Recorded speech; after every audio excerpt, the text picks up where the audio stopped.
బంగారం, బ్యాంకులు, ఇతర ప్రైవేటు సంస్థల్లో ఉన్న విడిపించి కొనబడును. కొమ్మూరి గోల్డ్, ఆంధ్ర మరియు తెలంగాణ. నమస్తే, వెల్కమ్ టు మనం టీవీ. ప్రస్తుతం ఏపీ రాజకీయాల గురించి మనతో మాట్లాడడానికి సీనియర్ అనలిస్ట్ అప్పసాని రాజేష్ గారు మనతో ఉన్నారు. నమస్కారం సార్. నమస్తే sir, AP beverages corporation MD ఎవరైతే ఉన్నారో నిన్న అరెస్ట్ అవ్వడం జరిగింది. సో అతను అప్రూవర్గా మారుతారు అంటూ కొన్ని వార్తలు అయితే బయటకు వస్తున్నాయి. సేమ్ యాజ్ ఢిల్లీ లిక్కర్ స్కామ్లో కూడా మనం చూసాం, అప్రూవర్గా మారితే ఎంతమంది అరెస్ట్ అయ్యారో, ఎంతమంది జైలుకి వెళ్ళారు, ఇప్పటికీ కూడా కొంతమంది రాకుండా జరగడం జరిగింది. సో అట్లా గనక అరెస్ట్ అవుతా ఉంటే, ఇతను కానీ అప్రూవర్గా మారితే ఏపీలో ఇంకా ఎంతమంది అరెస్ట్ అయ్యే అవకాశం ఉంది? అది విజయసాయి రెడ్డి వరకు, జగన్ వరకు వెళ్ళే అవకాశం అయితే ఉందంటారు సార్? ఇప్పుడు ఢిల్లీ మద్యం స్కామ్ గురించి మనం దాదాపుగా ఒక 2 సంవత్సరాల నుంచి వింటూ ఉన్నాం. ఢిల్లీ ముఖ్యమంత్రి కేజ్రీవాల్ గారి దగ్గర నుంచి మొదలుపెట్టి ఉప ముఖ్యమంత్రి మనీష్ సిసోడియా గారు అయితే ఆల్మోస్ట్ 2 సంవత్సరాలు దరిదాపులుగా జైలు జీవితం గడిపి మొన్న బెయిల్ మీద బయటకు రావడం జరిగింది. అరవింద్ కేజ్రీవాల్ గారు ప్రస్తుతం ఆయన ముఖ్యమంత్రిగా కొనసాగుతూ జైల్లోనే ఉన్నారు. చాలామంది సీనియర్ అధికారులు, అట్లాగే ఆంధ్రప్రదేశ్ రాష్ట్రానికి సంబంధించి అరబిందో ఫార్మా ఇవాళ లక్షల కోట్ల ఖరీదు చేసే కంపెనీ చైర్మన్గా ఉన్న శరత్చంద్రారెడ్డి గారు, ప్రస్తుతం ఒంగోలు ఎంపీగా ఉన్న మాగుంట శ్రీనివాసరెడ్డి గారి వాళ్ళ కొడుకు రాఘవరెడ్డి, కేసీఆర్ గారి కుమార్తె కవిత గారు, ఇలా ఎంతోమంది అక్కడ సుదీర్ఘకాలం జైలు జీవితం చూశారు, చూస్తూ ఉన్నారు. అవును. అంటే మనం వాల్యూమ్ ఆఫ్ కరప్షన్ అంటే ఇవాళ ₹1 అయిన అవినీతే, 1000 రూపాయలైన అవినీతే, ₹1,00,000 అవినీతే, 1000 కోట్లైన అవినీతే. ఓకే. అంటే పరిధి దాటి ప్రవర్తించి, బిజినెస్ రూల్స్ని అతిక్రమించి, రూల్ ఆఫ్ లాకి కట్టబడకుండా ప్రభుత్వాలు కొంతమంది వ్యక్తుల, సంస్థలకి ఆయాచిత లబ్ధి చేకూర్చడం ద్వారా వాళ్ళ దగ్గర నుంచి కిక్ బ్యాక్స్ కింద డబ్బు తీసుకుంటే అది ఎంత మొత్తం తీసుకుని అవినీతే. ఒక స్థాయి అవినీతికి పాల్పడి ఢిల్లీలో అక్కడ రాజకీయంగా ఎటువంటి పరిస్థితులు, పరిణామాలు మార్పు చెందుతూ ఉన్నాయనేది మనం చూస్తూ ఉన్నాం. 70 స్థానాలకి 67 స్థానాలతో అధికారం దక్కించుకున్న ఆమ్ ఆద్మీ పార్టీ 2019 పార్లమెంట్ ఎన్నికల్లో గణనీయమైన సంఖ్యలో పార్లమెంట్ స్థానాలు దక్కించుకున్న ఆమ్ ఆద్మీ పార్టీ, పంజాబ్ రాష్ట్రాన్ని కూడా దక్కించుకున్న ఆమ్ ఆద్మీ పార్టీ ఇవాళ ఒక సంక్షోభిత పరిస్థితిలో ఉందనేది వాస్తవం. మరి అక్కడ జరిగిన అవినీతికే ఇంతమంది ప్రముఖులు అరెస్ట్ అయ్యి జైలు పాలయ్యి ఉంటే, అది 100 కోట్లు అంతే. అంటే ఆ మద్యం పాలసీ మార్పు చేయటం కోసం కేసీఆర్ గారి కుమార్తె కవిత గారి ద్వారా దక్షిణాదికి సంబంధించిన, ముఖ్యంగా ఆంధ్రప్రదేశ్, తెలంగాణ ప్రాంతాలకు సంబంధించిన మద్యం వ్యాపారుల ద్వారా ఇవ్వబడిన ముడుపులు 100 కోట్లు. ఓకే. అంటే ఇంక ఎక్కువ ఉండదు సార్ అందులో. ఆ మద్యం పాలసీ మార్పు చేయటం ద్వారా ఢిల్లీ ప్రభుత్వానికి పడిన గండి ₹1,000 కోట్ల. అంటే 100 కోట్లు అనేది ఆ పాలసీ మార్పు చేయడానికి వీళ్ళ ద్వారా అందిన టోకెన్ అనుకోవచ్చు దాన్ని. ఓకే. కానీ ఆ పాలసీ మార్పు చేయటం ద్వారా ప్రభుత్వానికి జరిగిన నష్టం చాలా ఎక్కువ, వ్యాపారస్తులకు కలిగిన ప్రయోజనం ఎక్కువ. మరి ఆంధ్రప్రదేశ్ రాష్ట్ర మద్యం పాలసీ 2019 ఎన్నికలకు ముందు నేను మద్య నిషేధం చేస్తానని వాగ్దానం చేసి జగన్మోహన్ రెడ్డి గారు అధికారంలోకి వచ్చారు. సమాజాన్ని ఇవాళ పెనుభూతంలాగా మారి ఈ మద్యం కుటుంబాలని ఆర్థికంగానూ ఆరోగ్యపరంగానూ చిన్నాభిన్నం చేస్తుంది. నాకు ఒక ఛాన్స్ తోటి అధికారం ఇవ్వండి, మీ కుటుంబాలకి పెనుభూతంగా మారిన ఈ మద్యాన్ని నేను 2024 ఎన్నికలను ఎదుర్కోబోయే నాటికి రాష్ట్రంలో సమూలంగా నిషేధిస్తా, ఒక్క 5 స్టార్ హోటల్స్కి పరిమితం చేస్తానని చెప్పారు జగన్మోహన్ రెడ్డి గారు. అవును. ఏ కుటుంబాలైతే ఈ మద్యం కారణంగా బాధితులుగా మారుతున్న కుటుంబాలు ఉన్నాయో ఆ కుటుంబాలకు సంబంధించిన మహిళలు జగన్మోహన్ రెడ్డి గారి మాటల పట్ల ఆకర్షితులయ్యారు. 2019 ఎన్నికల్లో ఆయన గెలుపుకి కీలకంగా దోహదం చేశారు. సహజంగా కదా, మనం దాంట్లో తప్పట్టాల్సింది కూడా ఏం లేదు. ఏ కుటుంబాలు అయితే ఈ మద్యం వ్యసనం వల్ల ఎఫెక్ట్ అవుతా ఉన్న కుటుంబాలు ఉంటాయో, అంటే వాళ్ళు ఆ భర్తలో, సంతానము, అనల్దమ్ములో ఎవరైతే ఆ వ్యసనానికి బాధితులుగా మారి, బానిసలుగా మారి వారి సంపాదన ఇంటికి తీసుకురాకుండా ఆర్థికంగా నష్టం, అదే సందర్భంలో వాళ్ళకి ఆరోగ్యపరంగా కూడా నష్టం జరుగుతూ ఉన్నప్పుడు ఈ పీడ ఎప్పుడు విరగడవుతుందా, ఎప్పుడు ఈ మద్యం నిషేధించే వాళ్ళు దొరుకుతారా అని చెప్పని ఆశగా ఎదురు చూస్తూ ఉంటారు. అటువంటి వాగ్దానం ఒక నాయకుడి నుంచి వచ్చింది అన్నప్పుడు అతను నమ్మటం తప్పు లేదు, అతను వెనక ర్యాలీ అయ్యి అతనికి ఓట్లేయడానికి కూడా తప్పట్టడానికి వీల్లేదు. అదే జగన్మోహన్ రెడ్డి గారికి కలిసి వచ్చింది కీలకంగా. మహిళలు ఆశించారు ఇతను మాట తప్పని మడమ తిప్పని వంశస్థుడని చెప్పని వాళ్ళ సోషల్ మీడియా, వాళ్ళ యువకర్తలు, వాళ్ళ సొంత మీడియా ఆయనకు ఆ విధమైన ఎలివేషన్ ఇస్తూ ఉన్నారు. కాబట్టి ఇటువంటి నాయకుడిని మనం ఎంపిక చేసుకుంటే మన కుటుంబాల్లో ఉన్న ఈ చీడ వదిలిపోవటానికి ఆస్కారం ఉంటుంది కదా అని చెప్పని ఒక ఆశతోటి ఆయన వెనక ర్యాలీ అయ్యారు. కానీ అధికారం దక్కిన తర్వాత మాట నిలబెట్టుకోవటం అనేది నా జీవితంలో లేదు అని చెప్పని జగన్మోహన్ రెడ్డి గారు రుజువు చేశారు. ఏ నమ్మకంతో అయితే మహిళలు ఆయనకి అంతటి ఘన విజయం కట్టబెట్టారు. 175 స్థానాలు ఉన్న సభలో 151 స్థానాలతో అధికారం కట్టబెట్టారు. 25 పార్లమెంటు స్థానాలకు 22 స్థానాలు ఆయన కట్టబెట్టారు. కానీ ఒకసారి పదవి బాధ్యతలు చేపట్టిన తర్వాత జగన్మోహన్ రెడ్డి గారు 2019 నవంబర్ నెలలో 2019 మే 30 తారీఖు ఆయన ముఖ్యమంత్రిగా పదవి బాధ్యతలు చేపట్టారు. సరే, ఆ రోజు నుంచి మహిళలు ఆశగా ఎదురు చూస్తూ ఉన్నారు. ఈ క్యాబినెట్లో మద్య నిషేధం గురించిన డెసిషన్ తీసుకుంటారు, నెక్స్ట్ క్యాబినెట్లో డెసిషన్ తీసుకుంటారని చెప్పని ఆశగా ఎదురు చూస్తుండగా 2019 నవంబర్లో కొత్త మద్యం పాలసీ అనౌన్స్ చేస్తున్నా, ఇప్పటి వరకు ప్రైవేటు వ్యక్తుల చేతిలో ఉన్న రీటైల్ వ్యాపారాన్ని ఇక ప్రభుత్వ ఆధ్వర్యంలోకి తీసుకుంటా ఉన్నాం, మద్యం షాపుల సంఖ్య తగ్గిస్తూ ఉన్నాం, మద్యం షాపుల ఓపెనింగ్ క్లోజింగ్ టైం కూడా రెస్ట్రిక్టెడ్ టైంలో, అంటే ఇప్పటిలాగా ఇష్టం వచ్చినట్టు ఏ గల్లీలో అంటే ఆ గల్లీలో మద్యం దొరికే పరిస్థితి కాకుండా ప్రభుత్వ ఆధ్వర్యంలో ఉంటుంది. ఉదయం 10 గంటల నుంచి సాయంత్రం 8 గంటల వరకే షాప్ ఓపెన్ అయి ఉంటుంది. ఒక వ్యక్తికి 3 బాటిల్స్ అమ్ముతాము. ఇట్లా రకరకాల ప్రతిపాదనలతోటి ఆయన కొంచెం చిత్తశుద్ధి కనపరిచినట్టుగా ప్రజల ముందు నటించాడు. ప్రజలు కూడా ఏం అనుకున్నారంటే, అరే మొన్నటి వరకు 3,800 షాపులు ఉండేవి, ఇప్పుడు 2,950కి వచ్చేసినాయి, 850 షాపులు తగ్గించాడు ఒకేసారి ఆయన. కొంత దశల వారీగా మద్య నిషేధం చేస్తున్నట్టున్నాడు. ఈ సంవత్సరం 850 షాపులు తగ్గించాడు, నెక్స్ట్ ఇయర్కి ఇంకొక 1000 షాపులు తగ్గిస్తాడేమో, అవైలబిలిటీ ఆఫ్ లిక్కర్ దాన్ని రెస్ట్రిక్ట్ చేస్తాడేమో అని చెప్పని ఆశించారు. కానీ పిచ్చోళ్ళారా, మీ ఆశలు వమ్ము చేయడానికే నన్ను మీరు ఎన్నుకున్నారు అని చెప్పని ఆ ప్రభుత్వ ఆధ్వర్యంలోకి మద్యం అమ్మకాలు తీసుకొచ్చిన తర్వాత ఆయన చేసిన కొన్ని ప్రయోగాలు ఏంటి అంటే, అప్పటి వరకు మార్కెట్లో అందుబాటులో ఉన్న దశాబ్దాల తరబడి వినియోగదారులకి అలవాటై ఉన్న దేశవ్యాప్తంగా దొరికే ఎస్టాబ్లిష్డ్ బ్రాండ్స్ వాటి మొత్తాన్ని రద్దు చేశాడు. అవి ప్రభుత్వ షాపుల్లో అవి దొరకవు. ఏం దొరుకుతాయి? కొత్త బ్రాండ్లు. అది ఒక ఆంధ్రప్రదేశ్ రాష్ట్రంలోనే దొరికే బ్రాండ్లు. మరి ఆ బ్రాండ్ల తయారీదారులు ఎవరు? ఆ బ్రాండ్లని వాటి క్వాలిటీ నిర్ధారించింది ఎవరు? బ్రూవరేజెస్ కార్పొరేషన్కి వాటిని రికమెండ్ చేసి వాటిని కొనుగోలు చేయించుతున్నది ఎవరు? అవి మాత్రమే ఎందుకు దొరుకుతూ ఉన్నాయి అనేది ప్రజలు ఆలోచించుకునే లేపే పుణ్యకాలం గడిపేశారు 5 ఏళ్ళు. జగన్మోహన్ రెడ్డి గారి పార్టీ, జగన్మోహన్ రెడ్డి గారి నాయకులు, వాళ్ళ అనుయాయులు, వాళ్ళ మంత్రివర్గ సహచరులు, వాళ్ళు రాష్ట్రంలో ఉన్న డిస్టిలరీస్ మొత్తాన్ని గుప్పెట పట్టుకున్నారు. ఆ గుప్పెట పట్టుకొని మొత్తం మద్యం వ్యాపారాన్ని తయారీదారులు వాళ్ళే, ప్రభుత్వం బ్రూవరేజెస్ కార్పొరేషన్ ద్వారా కొనుగోలు చేస్తుంది, ప్రభుత్వ మద్యం దుకాణాల ద్వారా అమ్ముద్ది. అంటే మ్యానుఫ్యాక్చరింగు, డిస్ట్రిబ్యూషను, అమ్మకం అంతా ప్రభుత్వం ద్వారానే. ఈ లావాదేవీ మొత్తాన్ని నిర్వహించడం కోసం జగన్మోహన్ రెడ్డి గారికి లాయల్గా ఉండే ఒక వ్యక్తి కావాలి, వాసుదేవరెడ్డి. దానికోసం అని చెప్పని ఐఆర్ఎస్ అధికారిగా ఉన్న వాసుదేవరెడ్డిని అతను తీసుకొచ్చి అతనికి బ్రూవరేజెస్ కార్పొరేషన్ ఎండీగా బాధ్యతలు అప్పచెప్పారు. నువ్వే నిర్ధారణ చేయి ఏ డిస్టిలరీస్ నుంచి ఏ బ్రాండ్లు బ్రూవరేజెస్ కార్పొరేషన్ ద్వారా కొనుగోలు చేయాలి అనేది.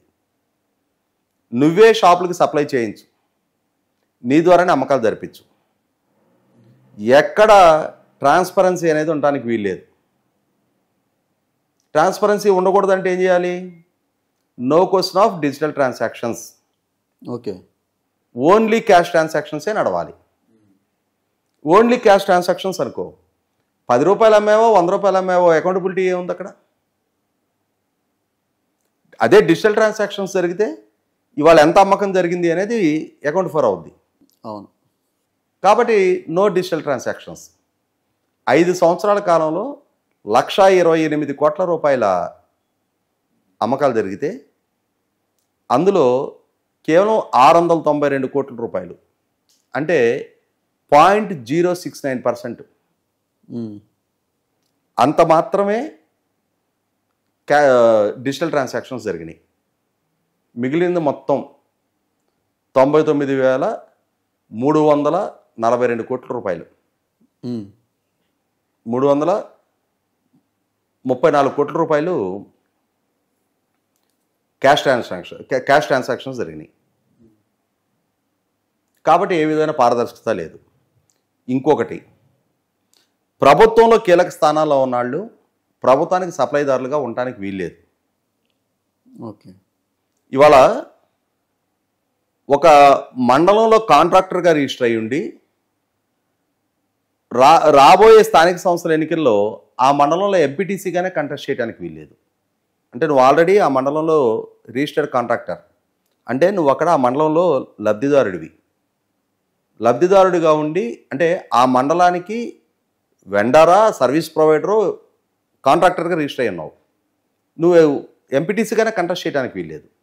అట్లాంటిది క్యాబినెట్ మంత్రులు అయ్యి ఉండి, ప్రభుత్వంలో భాగస్వాములు అయ్యి ఉండి, వాళ్ళే డిస్టిలరీస్ రన్ చేసి వాళ్ళ బినామీ వ్యక్తుల ద్వారా వాళ్ళ ద్వారానే ప్రభుత్వానికి లిక్కర్ సప్లై చేస్తూ వచ్చారు.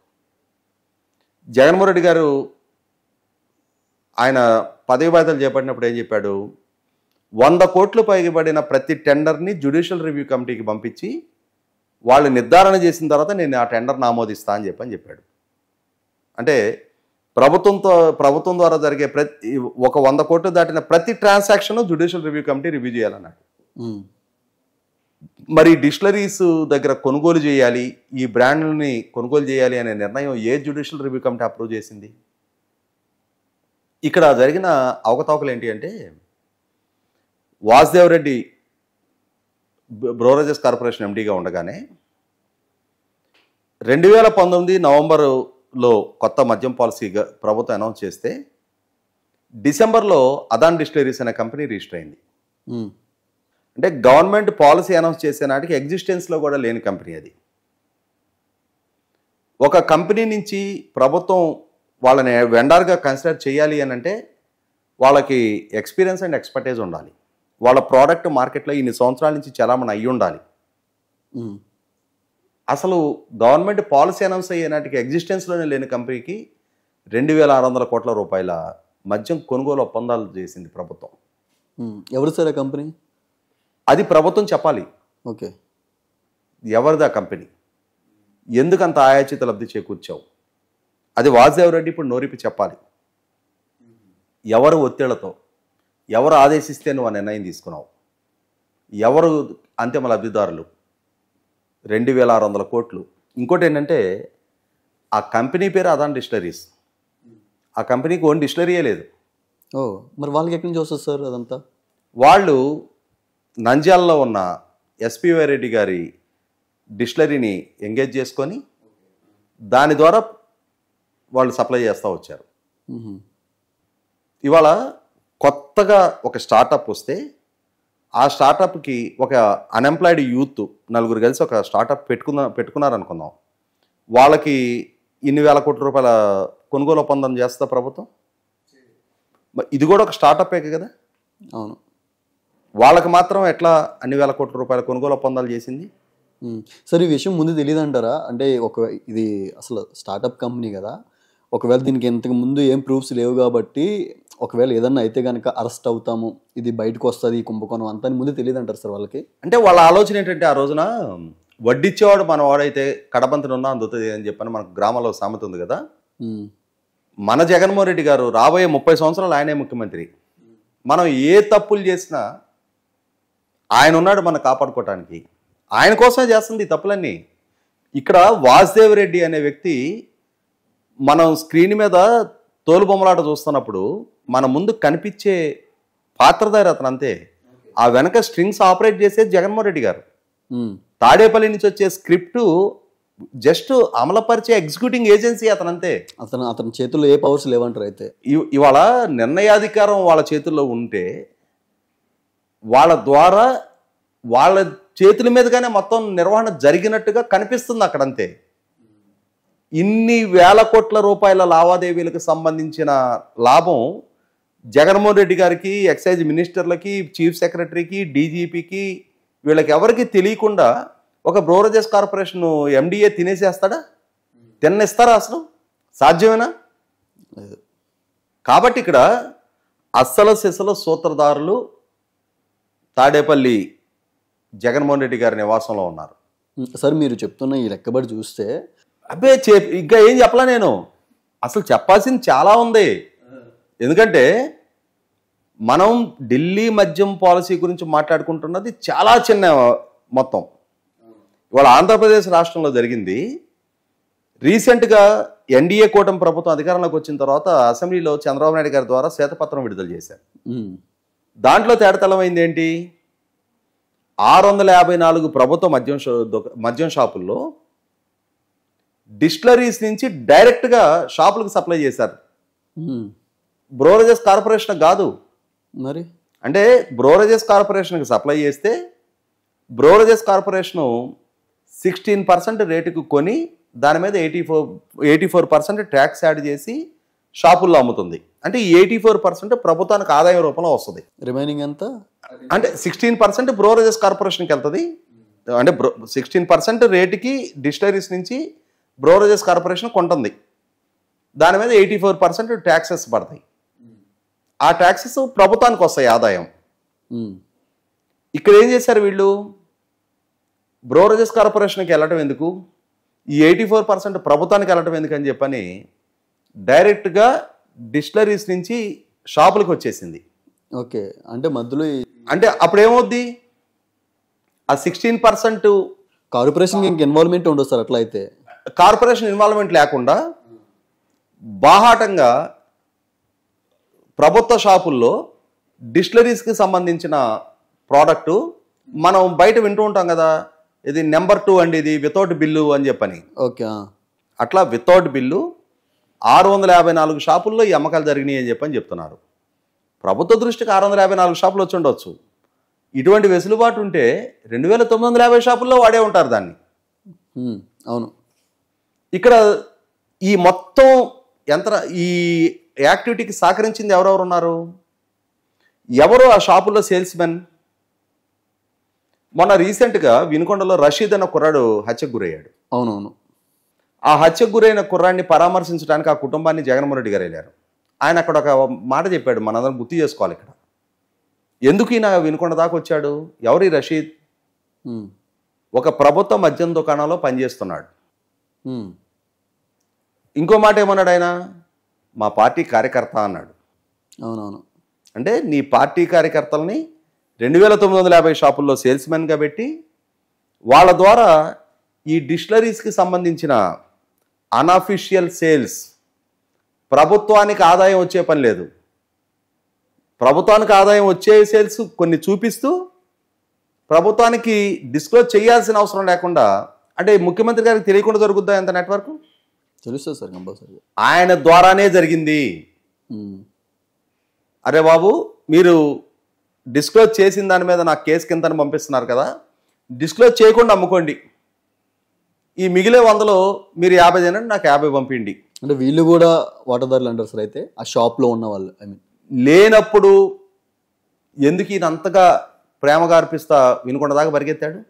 ఓకే, 2950 షాపుల్లో పనిచేసిన ఆ సేల్స్మెన్ సహాయ సహకారాలు లేకుండా ఇది సాధ్యపడదు. ఇక్కడ అందరికందరూ ఎవరికి తోచని రీతిలో వాళ్ళు భాగస్వాములు అయ్యారు. ఇప్పుడు వాసుదేవ్ రెడ్డి నోరు విప్పితే అని ఇందాక ప్రస్తావన వచ్చింది కదా, ఈ స్థాయి ఈ సేల్స్ బాయ్స్ దగ్గర నుంచి మొదలుపెట్టి డిస్టరీ ఓనర్స్, వీళ్ళు ఈ అంటే ఈ డబ్బుని పప్పు బెల్లాలుగా పంచుకు తిన్న ఈ ముఠా మొత్తం బయటకు వస్తారు, ఇంక్లూడింగ్ జగన్మోహన్ రెడ్డి గారి ద్వారా దాకా. మేబీ చివరి ఇంకా అక్కడ దాకా వెళ్ళిపోద్దేమో. సజ్జల రామకృష్ణారెడ్డి, ధనుంజయ రెడ్డి, వీళ్ళందరి ఆధ్వర్యంలో జరిగిన నెట్వర్క్ ఇది. వీళ్ళందరి ద్వారా కలగలిసి పంచుకు తిన్నారు. జగన్మోహన్ రెడ్డి గారు మైకి దొరికిన ప్రతి సందర్భంలో చంద్రబాబు నాయుడు, రామోజీరావు, రాధాకృష్ణ, బిఆర్ నాయుడు, పవన్ కళ్యాణ్ వీళ్ళు దోచుకోవటం, తినుకోవటం, పంచుకోవటం వీళ్ళ విధానం అని చెప్తూ ఉండేవాడు. అసలు సిసలు దోచుకోవటం, పంచుకోవటం, తినుకోవటం ఆచరణపూర్వకంగా రాష్ట్రానికి పరిచయం చేశారు. ప్రజలకు ఒక స్పష్టత ఉంది కాబట్టే ఆ రకమైన తీర్పు ఇచ్చారు. ఇప్పుడు కలుగుల్లో నుంచి ఒక్కొక్కరు బయటకు వస్తూ ఉన్నారు. ఇప్పటివరకు ఏంటంటే ప్రభుత్వాధికారులుగా ఉండి పారిపోయి దాక్కునే పరిస్థితులకు ఎందుకు వచ్చారు? ఎన్ని రోజులు పారిపోతావు? ఎంత దూరం పారిపోతావు? ఎక్కడికి పారిపోతావు? ఒక్క మినిస్టర్ కూడా ఇప్పుడు లేకుండా పోయారు ఇక్కడ. ఈ అధికారుల స్థాయిలో ఉన్నవాళ్ళు, ఇతర ప్రభుత్వాధికారి సస్పెన్షన్లో ఉన్నాడు. సస్పెన్షన్లో ఉన్న ఏ అధికారి అయినా సరే హెడ్ క్వార్టర్స్ దాటి వెళ్ళటానికి వీల్లేదు. కానీ నువ్వు బెంగళూరులో ఎందుకున్నావు? ఎందుకని హెడ్ క్వార్టర్లో అందుబాటులో ఉండట్లేదు? అంటే నువ్వేదో తప్పు చేయంది ఎందుకు పారిపోయావు?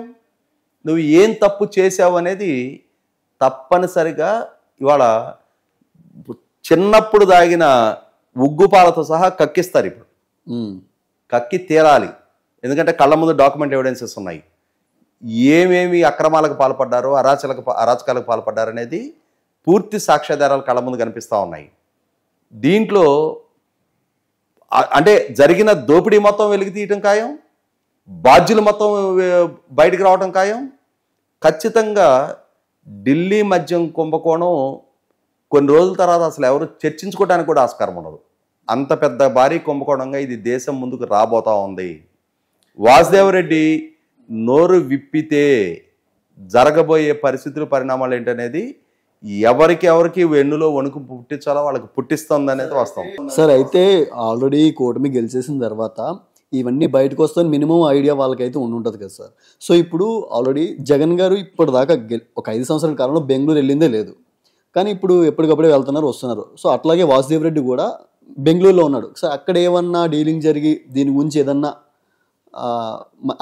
ఈ బయటికి రాకుండా ఉండేలా ఏం చేసి ఉంటారు సార్? అయితే ఇక్కడ ఒకటి వాస్తవ పరిస్థితి ఏంటి అంటే వాసుదేవ్ రెడ్డి ప్రభుత్వ అధికారిగా పనిచేస్తున్నాడు, డెసిషన్ మేకర్గా అతను ఉన్నాడు. ఇంకా చాలా ఇర్రెగ్యులారిటీస్ ఉన్నాయి. అంటే బ్రోరేజెస్ కార్పొరేషన్ ద్వారా ప్రభుత్వం దానికి ఒక ఆదాయ వనరును సృష్టించి స్టేట్ గవర్నమెంట్ కన్సాలిడేటెడ్ ఫండ్లోకి రావాల్సిన ట్యాక్స్ రెవెన్యూస్ని ఒక కంపెనీస్ యాక్ట్ ద్వారా ఏర్పడ్డ కార్పొరేషన్కి మళ్లించి దాన్ని షూరిటీగా చూపించి 8,300 కోట్ల రూపాయల నాన్ కన్వర్టబుల్ డిబెంచర్స్ ఇష్యూ చేయించారు. ఇవన్నీ చాలా వైలేషన్స్ ఉన్నాయి. కాబట్టి నా ఉద్దేశం అయితే కేంద్ర ప్రభుత్వ విచారణా సంస్థలు, income tax, enforcement directorate, CBI, ఆ స్థాయి సంస్థల ఇన్వాల్వ్మెంట్ జరగాలి. ఆ 3 సంస్థలు కలగలిసి విచారణ చేయాల్సిన అవసరం ఉంది. ఇప్పుడు ఈ 5 సంవత్సరాల ఆంధ్రప్రదేశ్ మద్యం పాలసీలో జరిగిన ఇర్రెగ్యులారిటీసు దేశంలో భవిష్యత్తులో మరి ఇంకొక ప్రభుత్వం ఇటువంటి దురాఘాతాలకి పాల్పడకూడని స్థాయి అవినీతి ఇప్పటికే జరిగిపోయింది. కాబట్టి ఎంత స్థాయి అవినీతి జరిగింది, ఎవరెవరు ఇన్వాల్వ్ అయ్యారు, ఎవరెవరి ప్రమేయంతో ఏ స్థాయి నిర్ణయాలు జరిగినాయి, ఎవరెవరు ఎంత స్థాయిలో లబ్ధి పొందారు అనేది పూర్తి వాస్తవాలు బయటికి రావాలి అని అంటే పారదర్శకమైన, లోతైన, సమర్థవంతమైన విచారణ జరగాలి. ఆ విచారణ జరగటం కోసం ఖచ్చితంగా ఇవాళ రాష్ట్ర ప్రభుత్వం చొరవ తీసుకొని కేంద్ర ప్రభుత్వ విచారణ సంస్థలతోటి విచారణ చేయించి వాసుదేవ్ రెడ్డి నుంచి మొదలుపెట్టి కొన్ని వందల వేల అరెస్టులు జరగాల్సింది. దీంట్లో అంతమంది బాధ్యులు ఉన్నారు. జైలు సరిపోవేమో వీళ్ళందరూ అరెస్ట్ అయితే. ఈ ఒక్క ఇన్సిడెంటే, ఇట్లాంటివి ఇంకా చాలా ఉన్నాయి. కాబట్టి మనకి ఎప్పుడో ఫ్రీడమ్ ఫైటర్స్ని పెట్టడం కోసం అండమాన్ నికోబార్ దీవుల్లో జైలు పెట్టేవాళ్ళు అన్నారు. అటువంటి జైలుని నిర్మాణం చేయాల్సి వస్తే వాళ్ళ కోసం కొత్త కట్టాల్సి ఉంటుందేమో కూటమి ప్రభుత్వం. Okay sir, thank you sir. ఏం జరగబోతుందో చూద్దాం. Thank you sir, thank you so much.